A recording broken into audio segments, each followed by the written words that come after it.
Welcome back, Patriots, to today's video. Wanted to say it's about 4 a.m. where I am, because I'm actually traveling. Right, so it's about 4 a.m. by the time of recording. So I'm very tired. But for you guys, I've got to make a video. It's something I've committed to, which is to sharing the truth. So please, please, please share this video far and wide. Please do not let our team's efforts, including myself recording at 4 a.m., don't let this effort be in vain. Nonetheless, today we're unpacking one of the biggest diplomatic dramas of the year, which you firstly heard here on 10 Minutes with Kutle, which is the SA versus the United States over the Afrikaner Refugee Program. Yes, you heard that right. The ANC government is outraged that white Afrikaners are now being resettled in America. Ramaphosa calls them cowards, Home Affairs blocks visas, and the US just keeps flying plane loads of people out anyway. Let's break it all down. Now, I think for some context, it's best for us to start with the background because others do not know how we got here, especially amongst folks that might not be from the Afrikaner community. So how did we get here? Earlier this year, President Donald Trump signed the Executive Order 14204, creating a special refugee program track for white South Africans, mainly Afrikaners. This justification, decades of systematic discrimination, laws like Black Economic Empowerment, which is triple BE, affirmative action quotas, and of course, the ANC's favorite, the looming threat of land expropriation without compensation. Add in a climate of violent crimes, farm attacks, and rhetoric like kill the boer and Tubuli Bunu, as well as one bullet, one settler. And you have Washington framing Afrikaners as a persecuted minority, which is very fair. Because, nothing screams persecution like trying to run a farm in a country where the government is debating whether or not they can just take it from you for free. It's no secret that expropriation without compensation is actually theft. You cannot take people's things for free. Now, let's look into the statistics. So here's the kicker. This refugee program didn't come out of nowhere. Afrikaners have been leaving South Africa for decades now, since 1994 to be exact. More than 1 million white South Africans, most of them being Afrikaner, have left or rather immigrated for better or greener pastures. Think about that. A quarter of the white population gone in just 30 years to countries like Australia, New Zealand, Canada, the United Kingdom, and yes, of course, our very own Uncle Sam, United States, have already absorbed waves of Afrikaner professionals such as farmers, skilled workers in areas such as accounting, engineering, and medicine.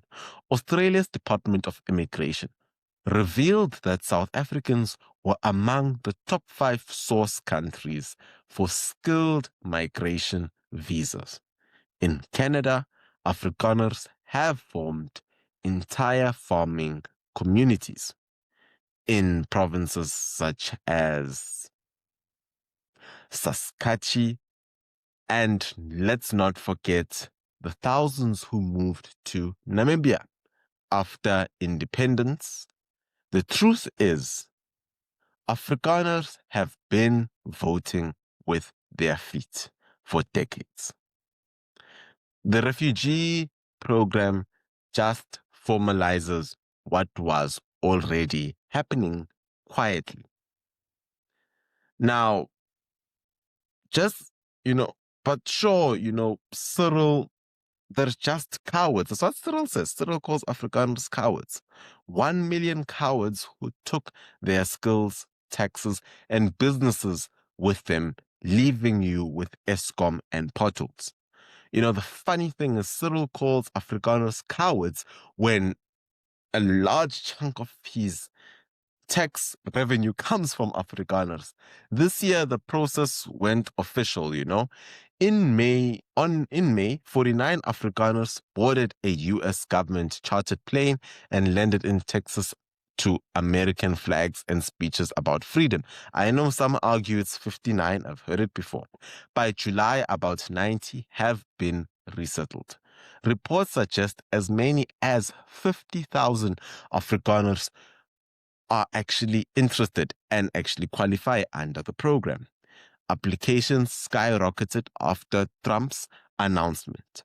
And here's the best part. The US even debated whether mixed race Afrikaners speaking, such as, colored families, should be included. That debate alone sent Pretoria into a meltdown. Shocking that Pretoria care about the same colors that they have left in jeopardy. So Ramaphosa's response, he called the refugees cowards, abandoning their homeland during national building.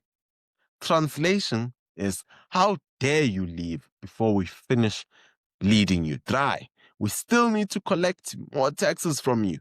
Otherwise, how will we keep on stealing? Now, let me tell you how the government is planning to block this or to manage this program. So, to manage the flood of applications, firstly, the United States tried outsourcing the refugee processing through the Refugee Support Center in Nairobi. And it also links back to South Africa. So, listen carefully. They requested visas for 30 Kenyan nationals to work in South Africa temporarily. We need to highlight, which is an easy solution, right? But wrong, because Home Affairs flatly denied the visas. Their excuse is that it would undermine South African jobs. Which jobs, you fucking clowns? Which is hilarious because the very same refugee processing organization had just retrenched more than 100 South African workers. Listen to that. The ANC government was less worried about jobs and more worried about optics. Kenyans processing Afrikaner refugees on South African soil. Embarrassing. So, unemployed locals blocked Kenyans and Afrikaners fleeing to America. That's what we call a triple play in ANC governance. Everybody loses. The only winner is Ramaphosa. So, ladies and gentlemen, this is just a deeper understanding as to how this program is being blocked. Now, I would also like to remind you that the South African government is also relooking at, number one, its asylum seeker and its immigration policies that it has signed with the UN. Now, I don't know if I can post those documents up. I just need to check if I'm allowed to do that firstly. But they are relooking at it, and there is a serious challenge that is being put on the American embassy about this program. And like I said, it links back to the Kenyans because the American embassy has basically said, listen, the organization that we're using in South Africa, which is pretty much the only organization you could, in a way, use, is undersourced because, well, you guys retrenched people. Last year, you retrenched South Africans. So we are planning as America to bring in Kenyans, right? To do the job. And the South African government says, no, we won't give you guys visas. And while we're doing that, we will try and send a trade deal to, Donald Trump, and hopefully he agrees. I don't know which world the ANC lives in, but doesn't make sense to me. It's like me saying to you, oh gosh, man, please, please, please, can you buy me something to eat? And while I'm saying, can you buy me something to eat? I steal your fridge. Will you still buy me the food? No. So I don't know ANC's cognitive thinking. How does it process? How does it go? I don't know. Maybe if you know how it works, please comment below. Because to me, it doesn't make sense. Basically, the ANC is blocking this process from continuing because remember, such processes aren't usually handled directly by the state. They are usually given to other organizations to facilitate. So the ANC realized the loophole, retrenched employees, and are blocking Kenyans from working, therefore making this process a lot more difficult to go through. Hence, they are blocking the program from continuing. But one thing I can assure you is the Afrikaners have got determination. So here's the big picture, right? Here's the big picture. The US didn't invent this program out of thin air. It's part politics, part values. Trump wanted to highlight that America decides who enters its borders. And Afrikaners, they tick all the boxes for conservative, American, Christian, hardworking, anti-woke, Western orientated, and increasingly seen as victims of race-based policy. Whether you agree or not, it's a message we'll take people who share our values, not just whoever shows up at the border, i.e. Mexico if you're in America, i.e. Zim if you're in South Africa. It's also a slap in the face to the ANC because it exposes their so-called progressive policies as blatant racial discrimination. The world is watching, and America's basically saying, if you won't protect your minorities, we will. So, you know, this has got so much hypocrisy. South Africa's hypocrisy. Now, the hypocrisy here is off the charts. South Africa is home to one of the largest refugee populations in the world, believe it or not. According to the UN, we host more than 250,000 registered refugees and asylum seekers from Zimbabwe, Somalia, Ethiopia, DRC. Surprising? No. Yet, Pretoria insists there are no refugees when Afrikaners are concerned. Suddenly, the refugee label is offensive because it shatters this fallacy of a rainbow nation narrative. It reveals the ugly truth. Minorities here can feel endangered too. And it's not only the Afrikaners, that's including the Indians and Coloureds. And instead of fixing real issues such as farm murders, job discrimination, crime, the ANC does what it always does: deny, deny, deny, and deflect. It blames the US for political meddling while people keep packing their bags. So, in conclusion, I think when I look at it, here's my analysis.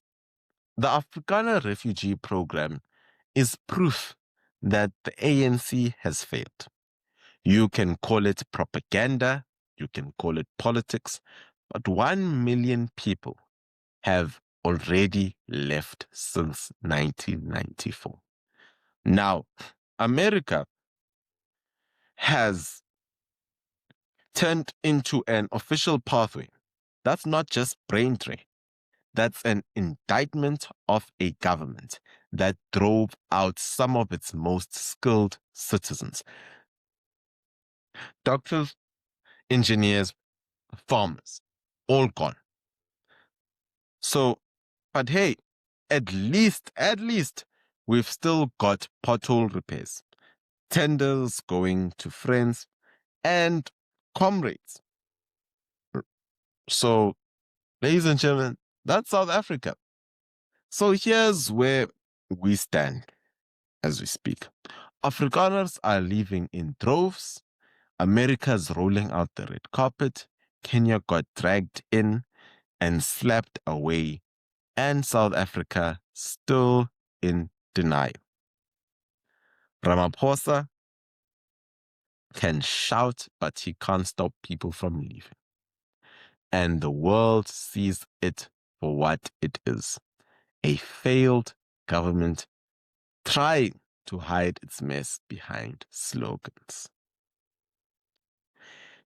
Here's the takeaway: if 1 million people already voted with their feet since 1994, what makes you think another 50,000 won't?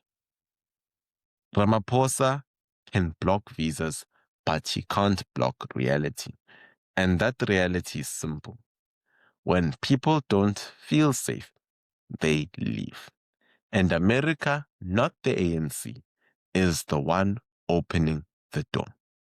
Ladies and gentlemen, if you enjoy the content we share here on 10 Minutes with Kuhle, please do consider signing up for membership. It's as cheap as 20 Rand. It helps to keep the lights going. As well as you can subscribe to the channel if you can't support by signing up for membership. Don't forget to like, share, and subscribe. As well as you can buy me a coffee by sending a super chat in the comments below. Ladies and gentlemen, till next time, keep safe, stay blessed. Shabbat Shalom.